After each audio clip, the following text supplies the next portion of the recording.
Hello, writers. I'm Josiane Fortin, and today I'm interviewing Emily Crookston. So, Emily is a ghostwriter and she writes books, articles, and blog posts. So, I want to know what it's like to be a ghostwriter today. So, thank you for being on the show. And please start by telling us a little bit about you. Sure, I'm really happy to be here. Thanks, Josiane, for this opportunity.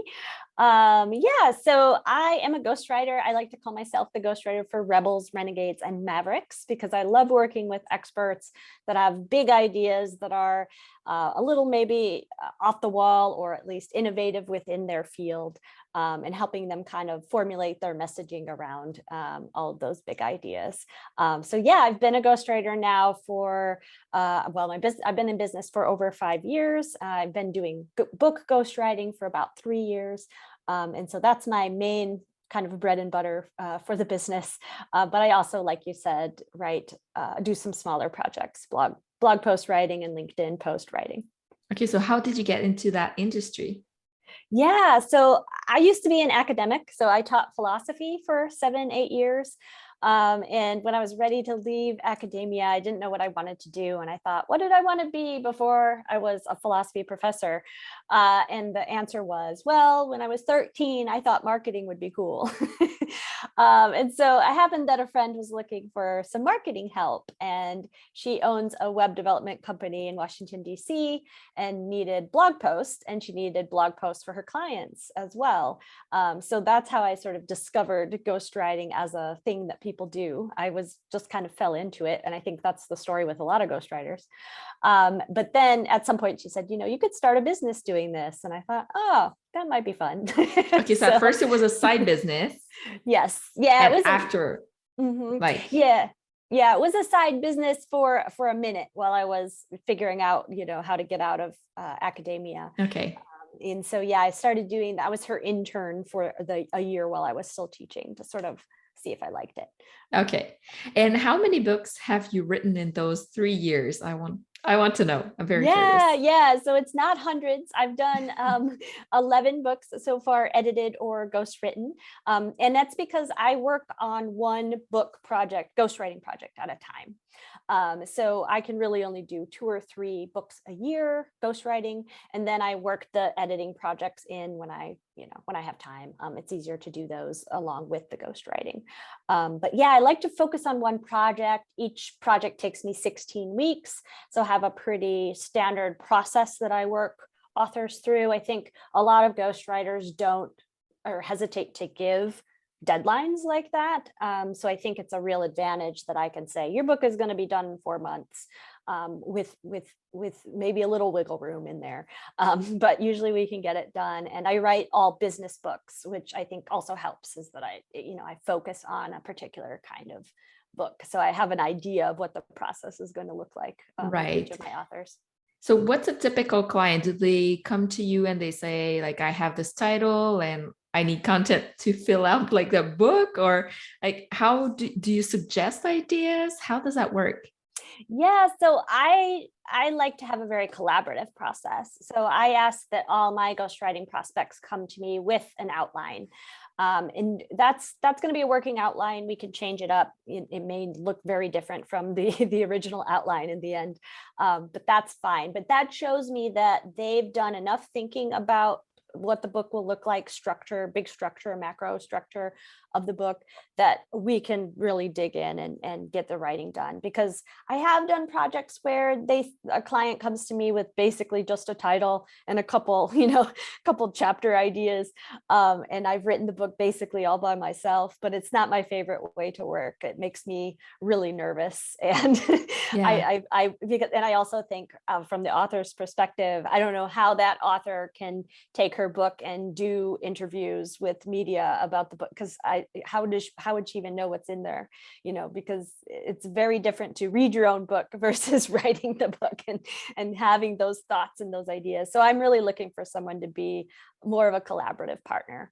Yes. So I meet weekly with my ghostwriting clients. I go away and write for 10 or 20 hours a week. And in an hour, we can sort of chat through what I've done and what we need to do in the next bit. And then that process worked pretty well. Okay. So how do they make sure that it sounds like them, or that ideas in the book are actually things that they do or that they try? Like, how does that work? Yeah, that's one of the challenges. And actually the part that I really love is capturing the voice of someone else. Like I get to put on my, hat of a different person every time I'm working on someone else's book. And that's fun for me. But because we're working really closely, and the book is theirs. I really want them to feel like they own it. So I'm happy for them to jump in and write pieces as we go. They can edit anything that I've written. But in the process of working together, really it's about the conversations. I get to know you really well, and I hear, and I think I maybe especially more than maybe others pick up on the jokes that you tell and the kind of language that you use, and a lot of that will end up in some modified version in the book. I also encourage clients to share any other materials they have from talks they've given or blog posts they've written themselves, to get a feel for that voice, because again, I really want them to own it, and it should feel like theirs when it's done. That makes sense. And what is your work schedule? Do you set like a time that you have to work and have your butt in the chair to work? Do you have like a set number of words you want to write each day or each hour? How does that work? Yeah. When I'm ghostwriting, I do set a pretty rigid kind of schedule, because I do think that getting the words on the page is the most important thing at first when you're trying to draft a book. And this goes for all authors. When you're trying to draft a book, you've got to set those word count goals carefully and try to hit them. And so I like to get a full draft of the book done in 8 weeks. And so that means I really am writing about, like I said, 10 to 20 hours a week. And it's like 5,000 words a week, I think, in the end. So 1,000 words a day isn't so crazy. So I usually say you're going to aim for about 40,000 words with a business book. So over the course of 8 weeks, if we're writing 5,000 words a week, we can get there. And that's a pretty good clip. I don't generally write more than about 3,000 words a day, no matter what kinds of projects I've got going on. I can do that in about 4 hours. So I spend most of my day writing, but it's really not like for 8 hours. I don't know who can sit down and write for 8 hours. I can't do that. Right. So, I intersperse, LinkedIn, jumping on LinkedIn and doing my emails and all of that, of course, in my day. But yeah, so when I'm working and I have about 3,000 words a day to write, I'm feeling in a pretty good headspace. Good. And what are your productivity hacks? Yeah, that's a great question. Besides just sitting down and getting the words done and making that kind of your first goal of the day, I feel really good when I can get the hardest project out of the way first. So if I'm doing ghostwriting, then that's probably the first thing I'm going to start with in my day. But I would say, with writing, you really have to allow those words to come when they want to come. So if I am sitting down and trying to do those 1,000 words and it's just not working, like yesterday, I was trying to write a blog post for myself and the words just weren't coming. And so I stopped and I did something else. I'm also taking a course. So I went and listened to some lessons in the course and did a little exercise there. And then I went back to the blog post, and I find that switching sometimes can jog those words and make them come. But also, I can be a real bad procrastinator. And one of the things that I've been working with is setting myself a deadline, not only to finish the project, but to start the project. So I generally, with smaller blogging projects or articles, I will say, okay, I can do this in a week. And that doesn't mean I'm working on that project for a week. It means I'm working on that project for 2 or 3 hours within my week. And so sometimes I will leave it to till the day that it's due. And that's, an icky feeling. It's not something that I like to do. So I've started saying, okay, well, I need to start this project 2 days after I've talked to the client or something. Okay. Or days. And that helps. At least it's started and I'm not doing the entire thing on the day before it's due. Right.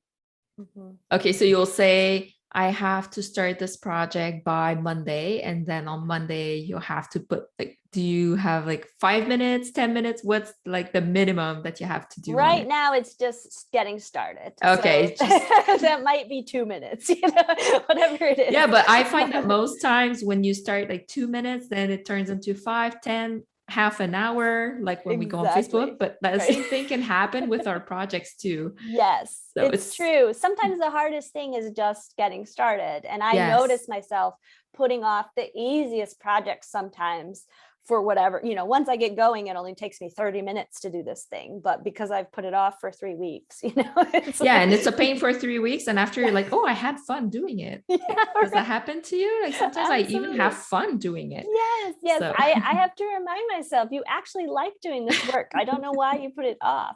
yes. And yeah, honestly, I don't know, because I think bigger things hold space in my head, and they feel bigger. And sometimes if that happens, I'll say, oh, that little thing can be done later, later, later. And it gets pushed to the end of the to-do list over and over. Yeah, that makes sense.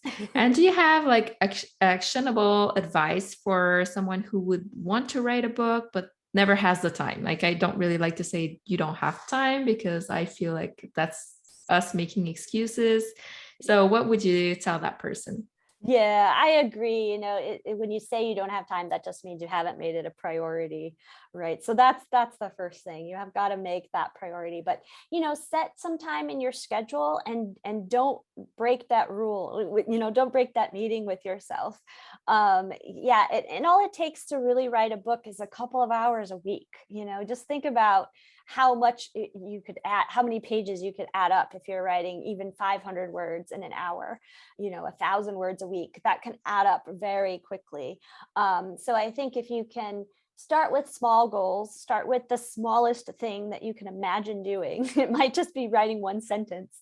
And like we said, that can build and that can grow really quickly. But if you start with small goals and you create sort of a streak for yourself where you're hitting that small goal several weeks or days in a row, then you'll start to feel more confident in what you're doing, and you'll feel good. I started this year saying I was going to write a book for myself. And I did start doing that in January, and that petered out after about 6 or 8 weeks. I Okay. stopped. So, I understand the feeling that I don't have time to do this. But part of my issue was that I couldn't find the outline. I couldn't figure out, the structure for the book. And so I ended up starting again in October. And this time I just said, forget about having an outline, forget about the structure, just write something, anything on this topic. Just start with some questions and start, trying to answer those questions and see where it goes. Maybe the outline will sort of reveal itself to you. Is it a secret? Can we know what it's about? No, yeah. So I started a book on self-awareness. Okay. I think I have a self-awareness journey to tell, a story to tell about that. But actually what's happened is I wrote about 20,000 words on that book and decided, what am I doing? I have this other idea, which is so clear in my head and so well worked out that I think that's the book I should write first. So I think by the end, I'm going to end up with a book and a half. But the new topic is on expertise, because I have an interview series where I interview experts. So I have a bunch of like 60 of these interviews that I can mine for data to use in the book. And, I thought much more about that topic than self-awareness. So Yeah. And what happens when you have a client that wants a book on a topic that you don't find particularly interesting, or the person is not interesting? Like sometimes like it's not a good fit. Like, has that happened to you? Yeah, I've had little things like that where they wanted a book and it wasn't really in that interest. Like, I love to write about psychology. I like to write about mindset issues and things like that. Anything related to that is fun for me. But this was a book about, how to sell your business, which seems interesting from a business owner's perspective and all of that. But it was just a very nuts and bolts kind of book. A lot of it, I felt like the tips weren't interesting or unusual or surprising, Okay. So it's tough. And what I always try to do is sort of spice it up in my own way, relate it to something that I think a reader would resonate with a reader. That kind of problem solving can be fun for me. So that can keep me engaged in writing the book and getting it done. But that book was started right before the pandemic, and so the project kind of took a back seat anyway. Yeah. And my part of the reason might be because I wasn't that excited about finishing it. So Yes. yeah. Okay. Why do you think that some books hit the New York Times bestsellers while other books don't? Yeah, I think there's probably three big reasons or three big areas to look at if you're trying to get on the New York Times bestseller. I think one big one is timing. I think another one is how you're marketing and promoting the book. A lot of authors think that if they go the traditional publishing route, that those publishers, the big house publishers, are going to do a lot of the marketing for them. And that's not really true. You're going to have to do a lot of the marketing yourself, even if you have a traditional publisher. So marketing and promotion. And then I think having an interesting hook that's simple, that people can really grab onto. So I was listening to an old interview with Tim Ferriss, the 4-Hour Workweek guy. He's, love him or hate him, what he did with his first book was pretty amazing. So he was on the New York Times bestseller list for 4 years, I think, and sold like 2 million copies.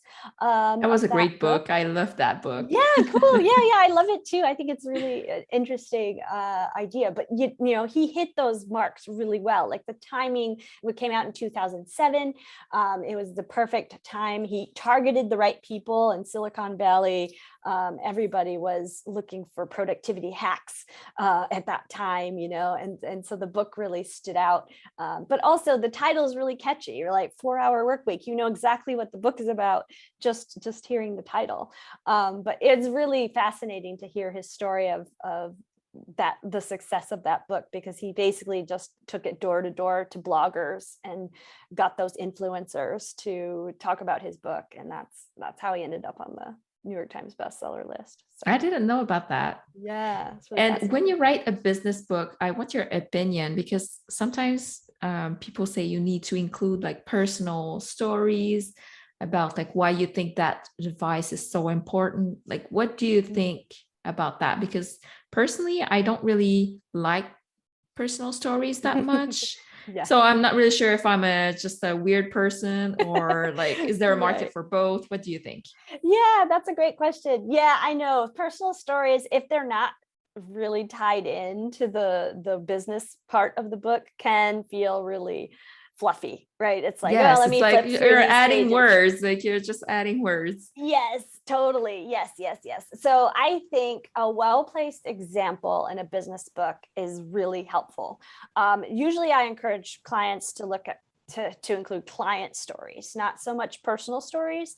I think a good personal story can be a good motivation for the book. Like it could be in the introduction. Like I wrote a parenting book, for example, and she had a really nice story about her, her personal life and how she became a parent and how she parents with her ex-husband, co-parenting kind of story, which tied really well into a lot of the advice she was giving.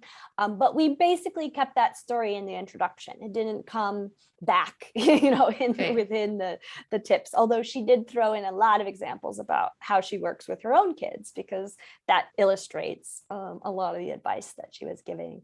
So I think personal stories are helpful for illustrating points within a book. Sometimes the tips can get a little overwhelming if you don't break it up with some kind of story or some kind of exercise, something that takes the reader away from the advice that you're giving. But yeah, I agree with you. You have to be sparing of using personal stories within these types of books, for sure. It's not a memoir, right? There's yes, a reason. exactly. It's a different type of different genre. Yeah. Yes. And what are the biggest book writing mistakes that you have seen when working? Like, you've worked with a lot of authors. So what would you say are the biggest mistakes? I think one of the biggest mistakes, I think new writers, people who have never written a book before, think the hardest part is the writing. And I think, in fact, the hardest part is the marketing and the promotion, especially if you're self-published. So people, it's hard to write a book. Some people take years to write their book, and then they're like, I'm finished. And it's like, no, you're really just starting your marathon. Yes. Yeah.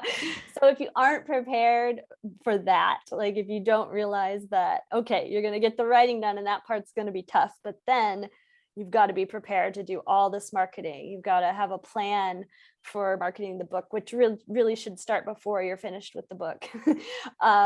If you're not prepared for that, it can be a real tough slap in the face. And I think a lot of authors aren't realistic about what a business book can do for them too. Sometimes if you haven't done your research, you might think, I'm going to write this book and then it's going to be a bestseller, and I'm going to have this huge audience coming because of the book. And that may or may not be true. It depends a lot on, again, the marketing and how your audience reacts to a book. And there's a lot of little nuances in there that people need to be aware of. So I always like to tell people, a book is valuable for a lot of reasons besides book sales. If you expect to make, for example, all the money back that you invest in the book in just book sales, you're probably going to be disappointed. But it can help you get on the speaking stage. It can help you increase your client fees. It can help you reach more leads. There's a lot that a book can do for you, but you have to consider all those other ways that it's going to make you money, and take that into account when you're considering whether it's worth writing a book, worth your time. Can you already tell when a customer comes to ask for your services if like their book topic is going to be on trend, or if it's like, oh no, that's so like 10 years ago, like it's not gonna fly? Like, can you already tell? I can get a pretty good sense, and it's a lot about, is this idea new to me? Because I spend a lot of time reading business articles and playing in the space of business people and what they're talking about. So I know a lot of the trends. And yes, if I encounter a book where I'm just like, this is obvious, why doesn't I could have written this book myself, that's usually a bad sign.